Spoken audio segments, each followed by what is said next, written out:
1 week నుంచి జరుగుతున్న సమాచారం ఏంటంటే మా ఇంట్లో ఎర్లీ మార్నింగ్ మా పాప స్కూల్‌కి వెళ్తుందంటే, "మమ్మీ నువ్వు రా మమ్మీ, ప్లీజ్ మమ్మీ" అని అడిగేది.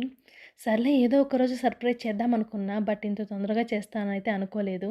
వెళ్ళాను. తను మార్నింగ్ స్కూల్‌కెళ్ళింది. ఆఫ్టర్‌నూన్ ఒక 2:00కి వెళ్ళాను. అక్కడ చూసారా తన ఫేసు లిటరల్లీ ఏదో జైల్‌లో పెట్టేసిన ఖైదీలాగా ఏడుస్తుంది నన్ను చూసి. లిటరల్లీ ఈ మూమెంట్ చూస్తుంటే నాకు చాలా బాధేసింది. It's okay. చిన్న పిల్లలు కదా! మనం అక్కడికి వెళ్తే అలాగే చేస్తారు. బట్ వాళ్ళ మిస్ అయితే ఫీడ్ చేస్తోందక్కడ. బట్ నాకు చాలా హ్యాపీగా అనిపిచ్చింది. ఎందుకంటే మా పాప నా కోసం ఎంత మిస్ అవుతుందా అనిపిచ్చింది. కానీ చిన్న పిల్లలు పేరెంట్స్‌ని చాలా మిస్ అవుతారండి. ఎలా అంటే ఎస్పెషల్లీ అమ్మ. అంటే 4 ఇయర్స్ వరకు మనతోనే ఉంటారు కదా పిల్లలు. ఒక్కసారిగా స్కూల్‌లో వేస్తే చాలా ఏడుపొచ్చేస్తుంది కదా! మా పాప ఫస్ట్ డే స్కూల్‌కి వెళ్ళినప్పుడు నా పొజిషన్ అయితే ఇంకొకరు ఊహించుకోలేరు. అంత లోన్లీ అయిపోయాను. బట్ ఇప్పుడు మా పాప అలా ఏడుస్తుంటే నాకు చాలా బాధేసి ఇంకా ఇంటికైతే తీసుకొనొచ్చేసాను. నెక్స్ట్ డే వెళ్దువులే వచ్చేసేయి అని చెప్పేసి.